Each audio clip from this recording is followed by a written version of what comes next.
3장 9절 그리고 21절. 자, 우리 같이 시작.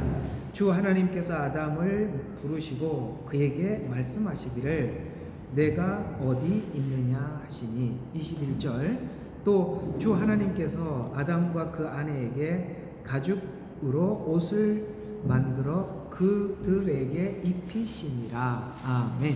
자, 오늘은 이 두 성경 구절을 가지고 제사를 함께 여러분들과 나누면서 은혜를 받으려고 그러는데, 아마 이런 생각할 수도 있어요. 야, 이 내용이 무슨 제사하고 무슨 관련이 있겠나 생각이 들지만 이게 제사입니다. 참 창세기 3장은 성경 전체 내용을 너무나도 많이 담고 있어서 하면 할수록 신비롭습니다. 단어 하나가 신비롭고 문장 하나가 신비롭죠. 여기 보면 오늘 9절에 보니까 아담아 어디 있느냐라고 묻죠. 이게 지금 에덴 동산에서 묻는 질문이지만 에덴에서 추방된 상태에서 내가 어디 있느냐라는 질문은 율법이 하는 말이죠. 너 누구냐? 이런 말이죠. 이해가 가죠? 그러니까 이제 많이 들으니까 그런 게 이제 맞구나 하고 이해가 가죠. 내가 어디 있느냐? 너의 현 주소가 어디 있느냐? 이렇게 묻는 거죠. 그 다음에 가죽옷을 지어 입히니라는 뭐 같아요? 이게 제사입니다. 되게 재밌죠. 내가 어디 있느냐는 율법의 질문이구나. 왜 불렀지? 옷을 입혀주시려고. 이렇게 나오죠. 그러면 가죽옷은 우리가 아시다시피 양을 잡는 사건이고 제사죠. 결국에는 이것이 6월절 어린 양 이야기 아니겠습니까? 그 복음은 이렇게 처음부터 출발을 했던 것이죠. 그래서 창세기 3장 21절은 가죽옷을 지어 입히기 위해서 아담아 어디 있느냐라고 부르는 겁니다. 그러니까 율법을 통해서 우리가 죄인이라는 것을 알고 하나님 앞에 나가면 주님은 그 피로 덮어주시죠. 용서해 주시죠. 그 피는 바로 한 짐승이 흘린 피가 되겠죠. 그래서 어디 있느냐라고 이 부르는 부름은 바로 구원의 길을 제시하기 위해서 부르는 소리입니다. 그래서 우리가 사실 복음을 전한다는 것은 이 두 가지가 이 복음 안에 다 들어있거든요. 당신은 죄인입니다. 예수님 앞에 나오면 용서받을 수 있습니다. 그분의 피로 우리의 죄 씻음을 받을 수 있습니다. 이게 우리가 지금은 구약 안에서 율법과 제사로 이야기를 하지만 그 율법의 주인공, 제사의 주인공 전부 다 예수님 이야기죠. 이게 예수님 이야기로 같이 묶여 있지 않으면 율법은 율법대로 따로 놀고 제사는 제사대로 따로 놀고 예수님은 예수님대로 따로 놀아요. 따로 놀면 다 틀린 거예요. 그러면 따로 놀았던 게, 율법은 율법대로 따로 논 사람이 누구죠? 바리새인들입니다. 지금 바리새인들이 율법대로 따로 놀죠. 예수님하고 접목이 안 되니까.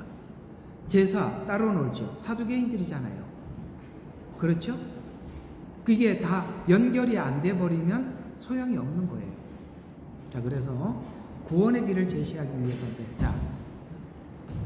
히브리서가 9장 10장이 너무 중요하죠. 제사를 하려면 결국엔 제사를 다 하고 나면 히브리서 9장 10장 이야기가 다 해결이 되는 거거든요. 그런데 히브리서 9장 10장은 모세오경은 전체를 담고 있어서 너무 방대해요. 그러나 여기서 다 답이 있으니까 찾아봐야 돼요. 히브리서 9장 7절에서 10절. 오늘은 이 히브리서를 좀 많이 볼 것 같습니다. 9장 7절에서 10절 제가 한번 읽어드리겠습니다. 둘째 성막은 대제사장이 1년에 한 번 혼자 들어가되 피 없이는 들어가지 아니하였으니 이 피는 자기 자신과 백성들의 잘못을 위하여 드렸던 것이라. 과거형이죠. 이게 구약의 제사를 이야기하는 것입니다. 그런데 이것이 무엇인가를 하나님께서, 성령께서 이것을 통해 보여주시는 것은 첫째 성막이 서 있는 동안에도 지성소에 들어가는 길이 아직 나타나지 않았다는 것이라. 그것은 현재를 위한 모형이니. 그러니까 구약의 제사는 뭐라고요? 지금 현재를 위한 모형에 불과했다. 그래서 현재를 위한 모형이었으니 이는 그에 따라서 예물들과 희생 제물들을 드려도 양심에 관해서는 섬긴 자를 온전케 할 수 없었도다. 이해가 가십니까? 구약에서는 양심의 죄까지는 씻지를 못했다는 거예요. 그래서 구약의 제사와 신약의 예수님 십자가에서 흘린 피의 차이는 뭐냐면, 구약에서는 1년에 한 번씩 지은 죄를 대속죄를 통해서 모두 다 용서는 받을 수 있어도 그 양심에, 그래서 죄의 근원인 양심까지는 해결을 못했다 이 말입니다. 그래서 왜 양심이라는 말을 나올 때는 단순히 그냥 우리가 이해하고 있는 양심 이런 정도로 생각하시면 안 되고, 죄의 생산지, 근원지 이걸 바꿔놓지는 못했다, 이런 말로 양심이라는 단어가 나오니까 이런 단어들도 우리가 일상적으로 쓰는 양심이라는 단어로 같이 보면 안 되고, 성경에서 말하는 양심과 세상 사람들이 말하는 양심은 질적으로 다릅니다. 그래서 양심은 온전케 할 수 없었도다. 그리고 이 예배는 오직 먹는 것과 마시는 것, 그리고 여러 가지 씻는 것과 육신의 율례들에 관한 것으로, 이게 다 제사를 지낼 때 하는 방식들을 그냥 이렇게 요약해서 하는 거예요. 그래서 이걸 가지고 뭐 제사장과 나누어 먹기도 하고, 제주가 먹기도 하고, 혹은 제사장에게 바치기도 하고, 그래서 먹는 것 이렇게 얘기하는 거예요. 아시겠죠? 제사를 드리는 걸 가지고 사람 나누어 먹었으니까요. 그 다음에 마시는 것, 씻는 것, 이렇게 뭐 이 씻는 것이라고 표현한다면은 이제 성막에 가면은 물두멍이 나와요. 거기에 물두멍에 씻는 거 뭐 이런 이야기들입니다. 이제 다 그냥 이거는 히브리인들은 그냥 딱 들으면 아는데 우리는 설명이 필요한 거예요. 자, 육신의 율례에 근거한 것으로 이것들은 개혁될 때까지만 부어가 된 것이다. 예표로 예수님이 오셔서 십자가의 죽으심이 죄용서고, 죄용서를 넘어서 물두멍에서 우리의 죄를 씻는 것처럼 성화, 물두멍은 성화를 의미하는 거거든요. 뭐 그런 거고, 그렇게 이렇게 쭉 설명을 하는 거예요. 우리 저기 이따가 제가 다 저기 그 카톡에도 올려드릴 테니까 적지 말고 들으세요. 사진 찍지 않아도 돼. 계속. 그래서 10절까지 개혁까지만 부과된 것이다. 개혁은 언제? 예수님 오셔서. 그 다음 12절부터 15절 계속 봐요. 자, 염소가 아이고 안 웃으라. 참 열심히 찍으려면 참 열심히 참 하나님 기뻐하실 겁니다. 예. 제가 나중에 다 카톡에다 올려드릴게요. 자, 12절 15절. 자, 염소와 송아지 피로 아니하고, 이거는 이제 아시죠? 구약의 제사입니다. 오직 자신의 피로 한 번 성소에 들어가셔서 우리를 위하여 영원한 구속. 그래서 예수님의 십자가의 구속은 두 단어로 중요한 거예요. 한 번, 영원. 이 두 가지를 꼭 잊지 마세요. 이 이야기가 계속 반복되는 겁니다. 근데 이스라엘은 1년에 한 번, 그런데도 완전히 해결하지 못하는 양심에까지는 못 갔죠. 그러나 여기는 한 번, 영원. 그래서 여러분들이 구원이 뭐 이렇게 해야 구원을 받는다, 저렇게 해야 구원, 그게 다 틀린 거예요. 한 번, 영원, 딱 그냥 더 이상 얘기할 게 없는 거예요. 왜냐하면 우리가 이 구원을 하기 위해서, 우리가 구원을 얻기 위해서 뭔가를 또 해야 된다면, 그렇게 자꾸 얘기를 꺼내신다면 여기서 다 걸리는 겁니다. 아니잖아요. 한 번 영원이라고 분명히 딱 도장을 찍었지 않습니까? 예. 왜 자꾸 우리가 자꾸 그렇게 구원을 위해서 다른 걸 해야 된다고 생각하느냐면, 내가 생각할 때 내 믿음이 부족하다고 생각하기 때문에 그러는 거예요. 아니면 예수님이 하신 그 십자가 사역이 뭔가 시원찮아서, 내가 이럴 때는 이 단어가 생각이 안 납니다. 아주 확실한 단어가 딱 떠올라야 되는데 안 떠오릅니다. 아시겠죠? 한 번 영원 이렇게 했다 이 말이에요. 그래서 자꾸 구원에 대해서 덧붙이는 사람들 이야기를 자꾸 그렇게 얘기하걸랑, 그러면 이건 뭐냐고 한번 딱 물어보세요. 이건 뭐냐고. 아시겠죠? 예수님 제사가 그만큼 완전했다 이 말을 이야기하는 것입니다. 그리고 황소와 13절, 황소와 염소의 피와 암송아지의 제도 불결한 자들에게 뿌려, 불결한 죄인들이죠. 그 육체를 정결케 함으로 거룩게 했다면, 구약 제사도 그렇게 했다면, 이런 이야기예요. 하물며 영원하신 성령을 통하여 흠없으니, 성령을 통하여라는 이 말은 무슨 뜻인지, 그러니까 읽으면서 이제는 막 이해가 가야 돼요. 무슨 뜻이죠? 성령으로 잉태한 성육신을 이야기하는 것입니다. 그래서 예수님의 탄생 자체는 뭡니까? 성령으로 잉태하시죠. 이해가 가죠? 죄 없으신 이런 뜻입니다. 그럼 앞에 있는 짐승들은 그 짐승의 피와 예수님 피를 비교하는 거예요. 그래서 성령을 통하여 흠 없으신 자신을 하나님께 드린 그리스도의 피가 어찌 죽은 행실에서 너희의 양심을 정결케 하여 살아계신 하나님을 섬기게 못하겠느냐라는 요 두 단어들을 쭉 봐요. 자, 보세요. 죽은 행실에서, 아멘. 예.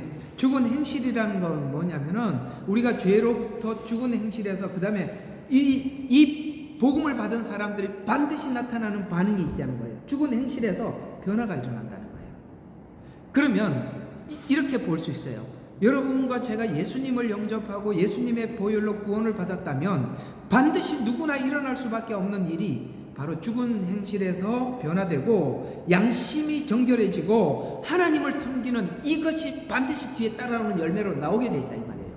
그게 없다면 문제가 있는 것입니다. 있다면 정상이고요. 아시겠습니까? 예. 짧고도 강한 메시지죠.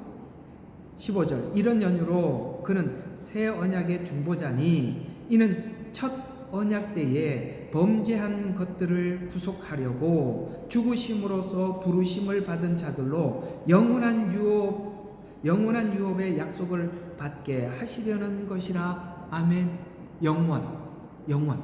오늘은 이 중요한 것은 제사와 무엇이 연관이 되어 있냐면 앞으로 이제 쭉 볼 것입니다만은 최초의 제사, 그 다음에 족장 시대, 그러니까 노아 때 제사, 족장 시대 때 제사, 성막 제사, 나가서 솔로몬 성전 제사 쭉 이렇게 이어 볼 겁니다. 그런데요, 이 모든 제사 속에 하나님께서 어떤 단어가 들어가 있냐면은 지금 히브리서에서 한번 영원이라는 말이 나와 있죠.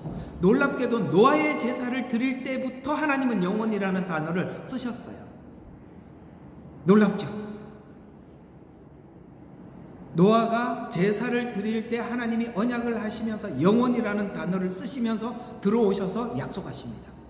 제사는 그것입니다. 그러니까 예수님의 제사가 뭐라고요? 한 번 영원이라는 말이 예수님 제사로부터 시작해서 출발한 것이 아니라 이미 노아 때부터 약속하신 거예요. 우리 구원이 얼마나 놀라운지 오늘 여러분들이 이 말씀이 여러분에게 너무나도 큰 은혜가 되시고 정말 귀한 은혜가 되셔서 오늘 밤에 잠을 자지 않기를 바랍니다. 너무 행복해서. 아시겠습니까? 저는 사실 그랬습니다. 저는 과거에 이렇게 하나님 말씀 하나 주실 때 너무 행복해서 잠을 잘 수가 없어서 생각하면 생각할수록 너무 기가 막혀서 이게 웬일인가 싶어서 그렇더라고요. 저는 그렇더라고요. 아마 여러분들에게도 하나님 말씀을 열어주시고 나면 이 말씀을 묵상하면 눈물만 흐르고 잠이 안 올 거예요. 너무 감격스러워서. 이런 이야기들이 얼마나 귀한 메시지예요. 성경은 하나님의 구원이 이렇게 완벽함에도 불구하고 너가 만약에 뭔가를 더 해야 한다면 하나님을 공개적으로 모욕하는 것이고 그것은 하나님의 십자가를 부정하는 거라고 이야기를 하는 겁니다.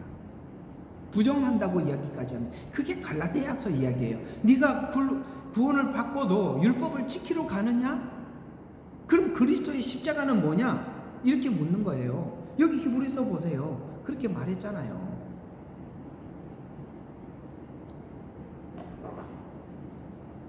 그 다음에 18절에서 22절. 자, 제사가 뭔지 결론을 알고 이제 하나하나 제사들을 살펴보면 훨씬 쉬워요. 자, 18절에서 22절. 그러므로 첫 언약도 피 없이 드려진 것이 아니니. 자, 처음부터 이 피 이야기는 에덴 동산에서부터 있었다. 가죽옷을 지어 입히니라. 어떤 짐승이 죽었으니까 피를 흘렸겠지요.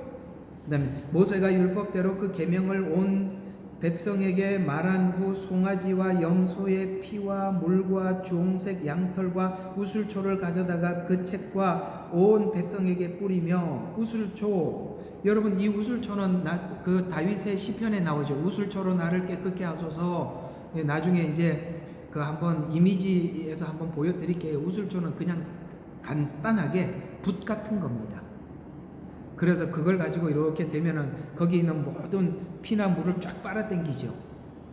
그래서 그 피를 예수님의 보혈로 내 피를 전부 다 이렇게 우슬초로 깨끗하게 해달라라는 말은 그 피로 우리를 깨끗하게 해달라라는 어쨌든 그런 이야기입니다. 가져다가 그 책과 온 백성에게 뿌리며 말하기를 이것은 하나님께서 너희에게 명하신 언약의 피라 하였느니라. 요게 어디 사건 이야기를 지금 말씀하고 있느냐면 바로 십계명을 받아 내려온 모세가 이스라엘 백성들의 앞에 서서 그 피를 두 양풍에다가 대고 너희가 십계명을 딱 외치죠. 이 약속, 이 계명을 지키겠느냐? 라고 물었을 때 네, 지키겠습니다. 그러면은 이게 하나님과 너희와 언약이다라고 반은 백성에게 뿌리고 반은 하나님께 뿌렸던 그 사건을 이야기하는 거예요. 그러니까 지금 다 복음이 무슨 복음이냐면 피의 복음이에요. 보혈의 복음이라는 거예요.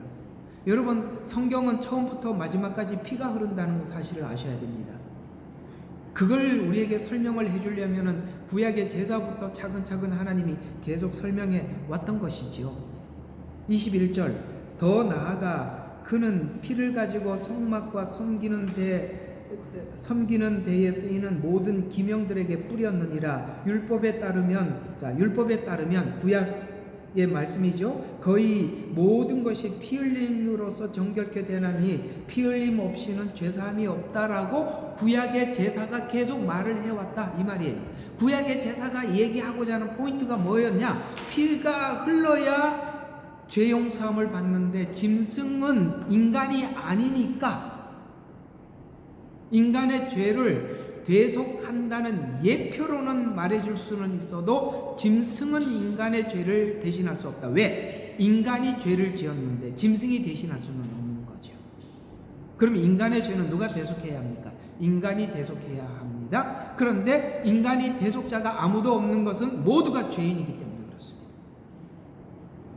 그래서 죄 없으신 분이 오셔서 우리 죄를 대신해 줄 수 있는 대속자가 필요한데 인간 중에는 없고, 그래서 예수님은 바로 하나님으로서 아담의 후손으로 온 것이 아니라 성령으로 잉태한 하나님의 씨로 태어난, 그게 요한복음의 핵심적인 메시지예요. 그래서 구약 전체가 우리에게 설명해 흘러오고 있는 중요한 메시지 중에 하나는 피와 복음이었다라는 것을 제사를 통해서 계속 말씀하셨다. 그래서 아담아 어디 있느냐라고 부르죠. 그래서 거기 나가면 우리 모두 다 가죽옷을 준비해놓은 가죽옷을 지어 입히듯이 예수님의 보혈로 우리를 용서해 주십니다. 근데 불렀는데 하와에게 아담은 떠넘겼죠. 그렇죠? 넘겼죠. 그걸 넘겼지만 이제 침례 요한, 베드로, 이제 예수님 오시고 난 이후에 사도들의 복음은 이제 이 십자가의 대속을 믿고 회개할 때 우리가 하나님 앞에 용서함을 받을 수 있다라는 것이죠. 회개라는 단어는 죄인만 알아듣는 단어입니다. 맞죠? 네. 회개라는 단어는 죄인만 알아듣는 단어지 의인은 회개라는 말을 받아들일 수가 없죠. 여러분 참 그 복음의 신비로움이 뭐냐면 초대교회의 사도들이 복음을 전할 때 갈라디아 지역에 가서 복음을 전했을 때 갈라디아 사람들은 굉장히 순조롭게 바울의 복음을 받아주었어요. 그리고 바울이 전했던 복음은 갈라디아 교회에 오직 십자가 복음만 전했는데 그들이 그걸 받아들였습니다. 근데 한번 생각해봐요. 이게요, 그냥 우리가 그랬구나, 당연히 왜냐하면 우리도 지금 예수님을 믿고 있으니까 그들도 우리처럼 이렇게 믿었겠지라고 생각을 하겠지만 한번 생각해봐요. 얼마 전에 십자가에 죽은 죄수가 있는데 그 사람이 메시아야 이렇게 말을 하면 여러분 그게 받아들여질 이야기 같아요?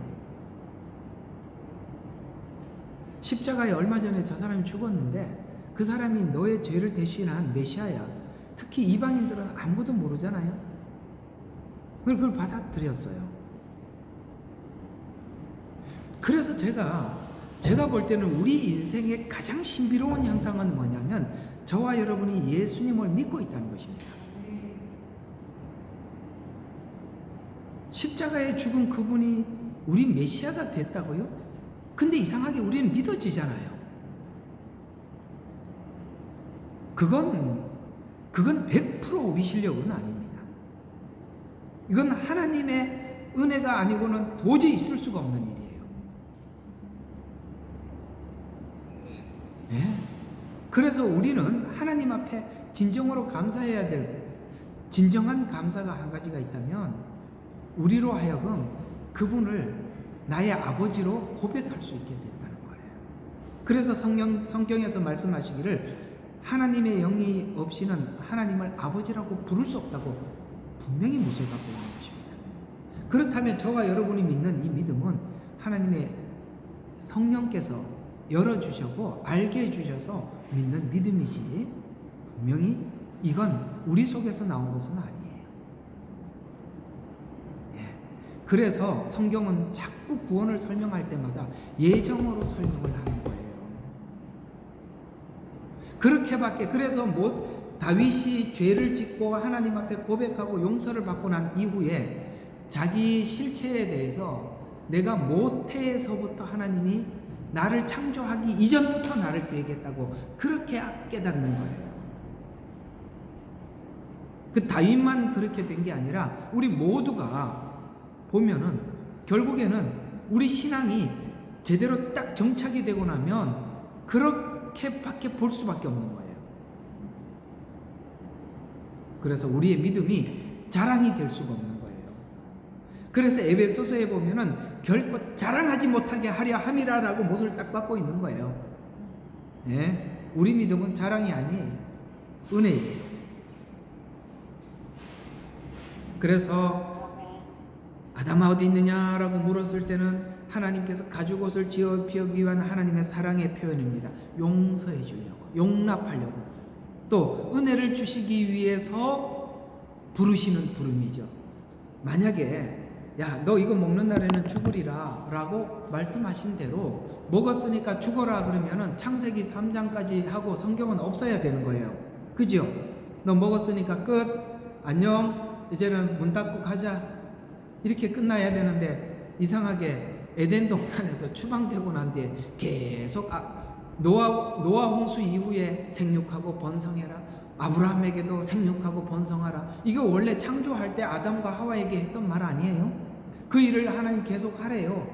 죄를 지었고 쫓겨나왔는데도 계속 그 일을 하재요. 무슨 이야기입니까? 여러분, 이 모든 게 우리한테 달려있는 게 아니었다는 거예요.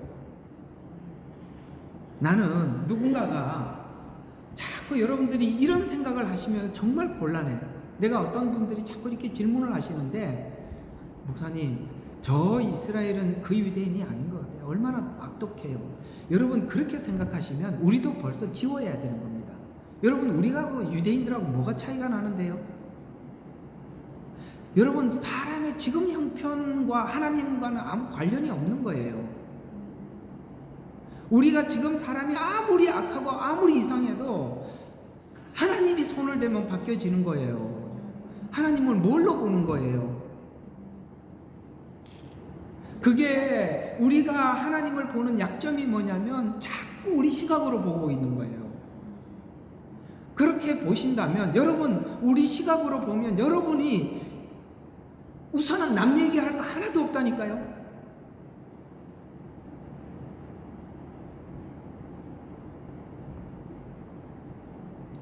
우리는 언제나 하나님이 하나님이라서 무한한 가능성을 가지고 사람을 볼 수 있어야지, 쟤는 이래서 안 되고 저래서 안 되고, 그 면접관들, 사람들, 저기 면접관이 자기 회사 직원들 몇 명 뽑는데 앉아가지고 골라내듯이 이렇게 골라내지 마세요. 하나님이 그런 분 아니거든요. 아담아 어디 있느냐라고 불렀을 때는 최고 망가진 상태였습니다. 그런데 하나님은 다 준비해서 오셨잖아요. 자, 그래서 최초의 복음은 우리 창세기 3장 15절 가죽옷인데요. 그래서 이 가죽옷을 주신 후에 이렇게 말씀하시죠. 누군가가 희생할 거야. 그래서 너희들을 구원할 거야. 이 가죽옷이 의미하는 게 그 얘기예요. 누군가가 죽을 거야. 이 짐승이 죽는 것처럼 이 죽음이 뭐냐면 너가 누군가를 죽이는데 그 죽임은 너는 발꿈치를 상하게 하는 정도야. 그러나 네가 그를 죽임으로 인해서 너는 대가리가 박살나는 거야. 왜냐하면 여러분 사단이 와서 하와에게 속이고 거짓말한 목적이 뭐죠? 죽이려고 그랬던 거잖아요. 하나님 같이 되는 게 아니라 먹으면 죽으리라고 했잖아요. 그런데 하나님 같이 된다고 속여서 먹게 만들었잖아요. 사단의 목적은요, 속여서 죽이려고 했던 거예요. 맞죠? 그랬는데 어떻게 했습니까? 죽이려고 했는데 정말 예수님도 죽였어요. 그랬는데 그 뒤에 걸 몰랐죠. 그랬죠.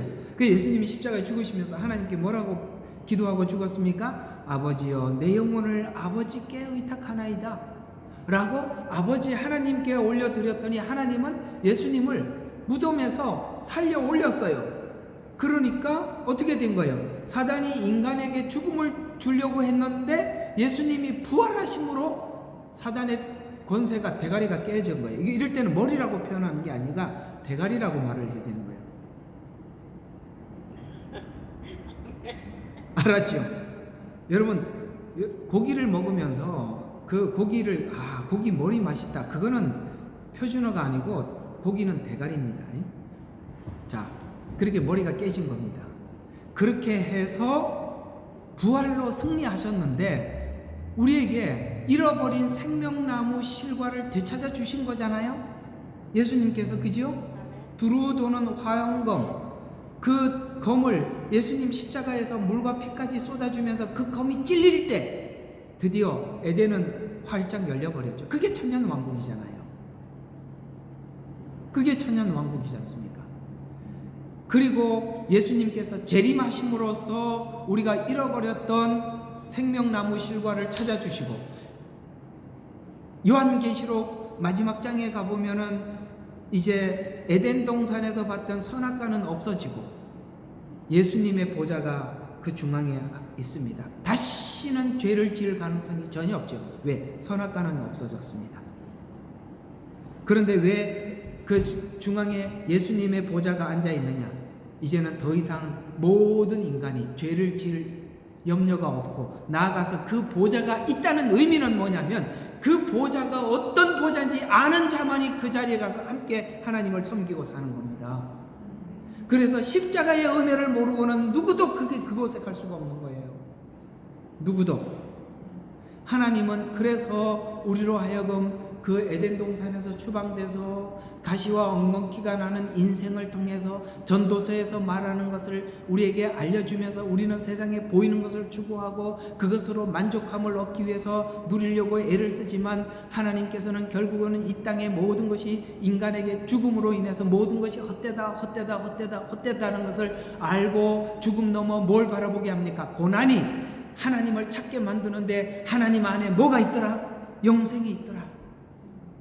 그걸 하나님께서 붙잡아서 그래서 우리 인생은 고난을 통해서 주님을 찾게 만들고 주님을 찾았더니 그 속에 영생을 얻게 하고 그 십자가 안으로 우리 모두를 초대하는 것입니다. 그래서 성경은 우리에게 말씀하시길 고난이 내게 유익이라 이렇게 말씀하신 거예요. 고난 없이 하나님을 찾을 수가 없는 거예요. 그래서 하나님 이 고난이라는 이 방식을 통해서 십자가를 발견하게 하고 그 다음에 그 은혜를 알게 하고 그 은혜를 아는 이 가슴을 가진 자들이 천국에 가서 그 보좌를 바라볼 때마다 나를 구원하신 그 예수님을 보게 하는 것입니다. 그게 바로 하나님 나라 자격을 가진 사람들이 되는 것입니다. 재림으로 이제는 영원히 사단이 인간에게 주려고 했던 사망의 권세는 완전히 깨어지고 신자든 불신자든 누구든지 부활해서 믿는 자는 천국, 믿지 않는 자들은 영원한 형벌로 하나님께서 둘 다 이제는 인간에게는 죽음이 건너갔답니다. 예수님이 부활하는 바람에. 그래서 성경의 요한계시록에는 둘째 사망이라는 말이 불신자들의 부활을 지칭하는 것입니다. 그런데 이 영원해라는 단어가 노아 제사 때부터 제사를 통해서 하나님 계속 말씀하셨던 것이에요. 자, 이제는 다시 창세기로 넘어갑시다. 8장. 아니, 처음부터 이 영혼이라는 말을 썼다니 놀랍네. 놀랍죠. 8장 20절에서 22절. 20절에서 21절. 자, 노아가 주께 제단을 쌓고 모든 정결한 짐승과 모든 정결한 새 가운데 취하여 제단에 번제를 드리더라. 주께서 그 향기를 맡으시고 주께서 그 마음속으로 말씀하시기를 내가 다시는 사람으로 인하여 땅을 저주하지 않으리니 이는 사람의 마음이 상상이 어려서부터 악함이라. 왜? 선악을 알게 하는 것이 인간에게 주어졌는데 사람들은 선을 추구하지 않고 악만 추구하더라는 거예요. 하나님이 그걸 인정하시더라는 거예요. 그래서 상상이 어려서부터 악함이라. 어려서부터 악하대요. 애들 키워보면 금방 알죠. 그러면서 내가 다시는 내가 행한 것과 같이 살아있는 모든 것을 죽이지 아니하리라. 땅에 있는 동안에 씨 뿌리는 시기와 추수와 시기와 추위와 더위와 여름과 겨울과 낮과 밤이 그치지 아니하리라 라는 말을 함으로써 그 앞에는 이 일이 적극적은 아니었다. 노아 홍수 이후부터 이 일이 적극적으로 있었다. 이런 이야기가 되는 것입니다. 또 하나 봐요. 자, 9장 4절과 7절 계속 이 노아의 제사에 대해서 나옵니다. 9장 4절과 7절. 그러나 고기를 그 생명과 더불어 그 피째 먹지 말지니라. 내가 반드시 너의 생명의 피를 찾으리니 모든 짐승의 손과 사람의 손에도 내가 그것을 찾을 것이며 모든 사람의 형제의 손에도 내가 그 사람의 생명을 찾으리라. 사람의 피를 흘리는 사람은 사람에 의해서 중요한 이야기입니다. 그러나 구약 제사는 사람에 의해서가 아니라 짐승으로 했죠. 그죠? 그런데 여기서부터 처음부터 하나님은 뭐라고 말씀하셨어요? 사람의 죄는 사람에 의해서 라고 분명히 못을 받고 있고, 구약에서는 짐승으로 대신하게 하다가 그 사람 누구죠? 예수님에 대한 이야기가 벌써 여기서부터 예표로 등장하기 시작하죠. 자기의 피도 흘려서 되리니 이는 주께서 하나님의 형상대로 사람을 지었습니다. 너희는 다산하고 번성하여 땅에 가득 채워 그 안에서 번성하라. 이것이 원래 에덴 동산에서 하셨던 말씀인데 노아 홍수 이후에도 하나님은 이 말씀을 그대로 함으로써 아브라함에게도 똑같이 이야기를 하거든요. 그래서 하나님께서 원래 인간을 창조하시고 하셨던 그 약속을 여전히 하나님 홀로 지켜나가고 계시더라 라고 우리에게 말씀하고 있는 것입니다. 자, 여기서 지금 말씀하는 것은 뭐라고요? 사람의 죄는 사람의 피로. 자, 그 다음 13절. 아까 영원이라는 말이 그 다음에 나와요. 13절. 내가 구름 속에 내 무지개를 두노니 그것이 나와 땅과 언약의 표가 되리라. 다음 16절 영원이라는, 지금 제사를 드리고 난 이후에 하나님께서 노아에게 했던 말이죠. 무지개가 구름 속에 있으리니 내가 그것을 보고 하나님과 땅에 있는 모든 육체를 가진 모든 생물 사이에, 자, 어떤 말이 나와요? 영원. 아까 예수님께서 십자가에 죽으시고 난 이후에 뭐라고 말씀하셨어요? 한 번 피로 영원. 이 말이 창세기 노아 때부터 시작했네. 놀랍죠? 영원이라는 단어가 나온 게 족장의 제사에도 말씀하고 있어요. 자, 족장의 제사가 이제 여기서 이때는 이렇게 그냥 단을 쌓고 제사를 지냈어요. 족장 시대 때 동일했습니다. 창세기 12장 7절에 보면 족장 제사를 드렸던 아브라함 이야기가 등장하고 있는데요. 제사 이야기가 여기서부터 나옵니다. 그래서 지금 우리가 이제 레위기에서 모세가 받은 제사의 방식은 매우 구체화된 것이고, 이때는 그냥 단을 쌓고 짐승을 잡아서 하나님께 드렸습니다. 12장 7절.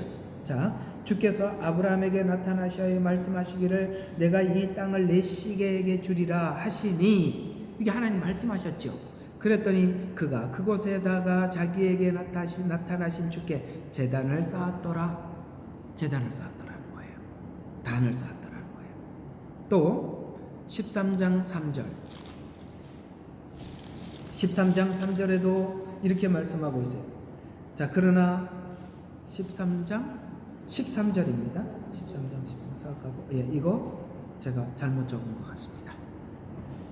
자, 18절로 좀 넘어가서 보겠습니다. 그때 아브라함이 장막을 옮겨 헤브론에 있는 마므레 평지에 와서 거기에 거하며 그곳에 주를 위하여 제단을 쌓았더라. 그러니까 지금 이게 하나님 앞에 예배를 드리는 이 제사는 모세 시대 때부터 등장한 것이 아니라 이미 노아 때부터 아브라함 때부터 계속 이 단을 쌓았던 것을 우리가 알 수 있지요. 그런데 이 제사를 드리는 대상이 누구인지 아브라함에게 좀 더 확장해서 설명을 해주고 있어요.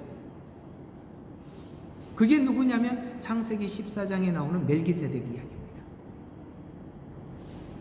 이해가 갑니까? 성경이 이렇게 점진적으로 하나님의 말씀을 확대해서 더 분명히 밝혀주고 있다는 것이죠. 그래서 창세기 3장에 가지고 오신 무엇일까? 제단, 노아 시대에 와서 제단. 그러니까 가인과 아벨도 제사를 드리죠. 그 다음에 노아도 제사를 드리죠. 아브라함도 제사를 드리죠. 그런데 아브라함 때 와서는 11조를 멜기세덱에 드림으로써 제사를 드리는 대상이 누군지를 이제 하나 더 하나님 확장해서 설명해 주는데, 이 멜기세덱은 히브리서에 그가 족보가 없는 사람으로 우리에게 소개하고 있어요. 갑자기 나타났다 사라지죠. 그래서 성경은 어떤 사람이 등장할 때 누구의 아들 누구 이렇게 이야기를 하는데, 멜기세덱은 이름도 없고 족보도 없는, 이것이 누구냐? 예수님은 족보가 없이 출생을 하시죠. 성령으로 잉태하시잖아요. 성육신을 예표하는 거예요. 그래서 우리가 이것도 조금 더 볼 필요가 있는 것이 창세기 14장 18절에서 24절.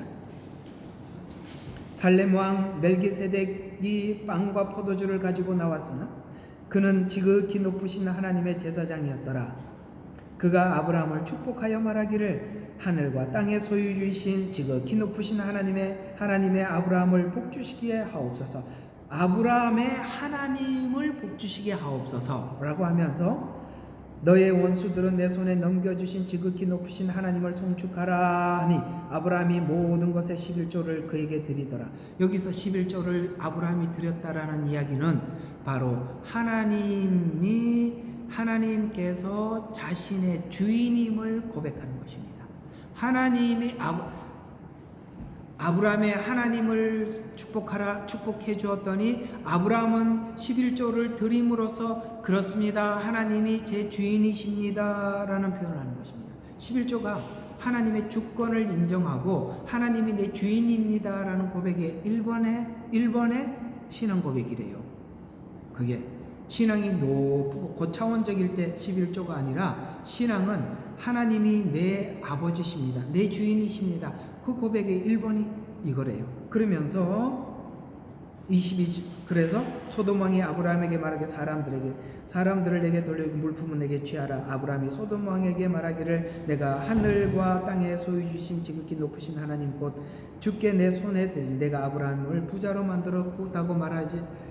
내가 시로라기 하나나 신발끈 하나라도 취하지 않을 것이며 내게 속한 어떤 것도 내게 취하지 아니하리라. 라고 하면서 청년들이 먹었던 것과 나와 함께 갔던 아넬과 에스골과 마무레의 분깃만 제외하여 그들로 자기의 분깃을 가지게 하라 하니라 라고 말씀하고 있으면서, 그러면서 이게 17장 6절과 8절을 좀 하나 더 봐요. 이제 아브라함의 제사를 좀 하나 더 봐요. 6절과 8절을 보면 아브라함의 주의 면들에 엎드리더라. 하나님께서 그와 더불어 이야기하여 보라, 내가 너와 더불어 내 언약을 세우노니 너는 많은 민족의 아비가 되리라. 내 이름을 더 이상 아브라함이라고 부르지 않고 아브라함이라고 하리니 이는 내가 많은 민족의 아비가 되었음이라 라고 말씀하면서 내가 너를 심히 다산하게 하리니 내가 너로 민족들을 이루어 내게서 왕들이 나오게 하리라. 너와 내가 이렇게 쭉쭉 하면서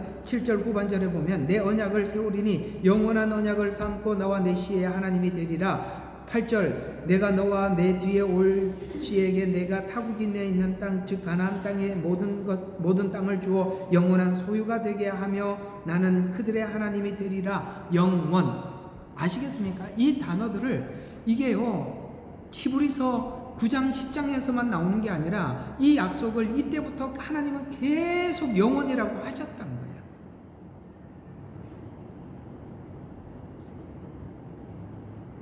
사실 우리에게 받아들여지기 어려운 단어가 그겁니다. 어떻게 한 번에 영원히 가능할까? 그리고 죄의 수라고 모두가 십자가에 못 박으라고 외치고 빌라도도 십자가에 못 박으라고 내줄 수밖에 없었던 그가 우리의 메시아가 될 수 있다. 사실 그 당시에 그들에게는 이게 굉장히 받아들이기 어려운 거예요.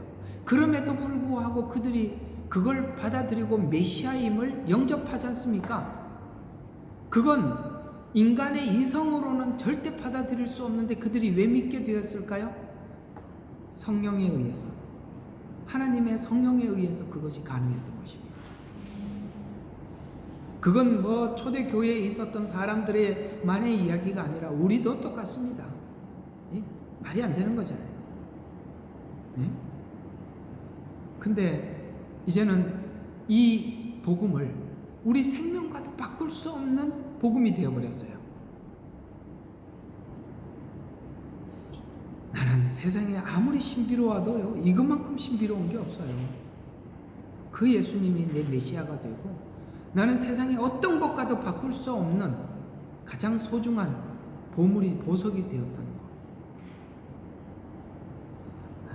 여러분, 우리가 생명과는 바꿀 수 있는 생명 이상의 것이 아니면 생명과는 바꿀 수 없는 건데 그렇게 되어버렸답니다. 그래서 이 영원한 언약을 하나님이 확정해버리죠. 아브라함에게. 어디서 확정하는지 한번 봅시다. 22장 17절과 18절, 그 22장이 바로 이삭을 드린 사건이 나오는 성경이죠. 자, 복으로 내게 복을 주고 번성으로 내가 너의 씨를 하늘의 별들처럼 또 바닷가의 모래처럼 번성케 하리니 내 씨가 그의 원수들의 문을 차지하리라. 아멘. 이게 아담에게 얘기했던 거잖아요. 그래서 아브라함의 후손을 통해서 바로 메시아가 탄생하겠구나 라는 것을 여기서부터 말씀하고 있죠.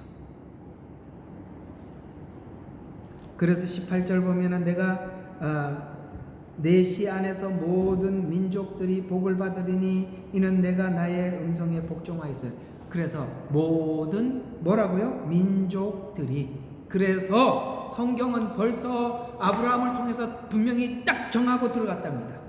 이스라엘을 선택해서 이스라엘 후손을 통해서 메시아를 줄 것을, 그 다음에 그 이스라엘의 후손 중에 우리의 구세주가 탄생할 것을, 그리고 그 구세주는 이스라엘만의 구세주가 아니라 모든 민족의 구세주였다라고 아브라함 이야기 속에 다 담고 시작을 했는데 사단이 싹 바꿔서 그건 이스라엘이 아니라 교회에서 한 일이야 라고 거짓말을 했는데 그걸 지금 속고 있는 거라 이 말이에요.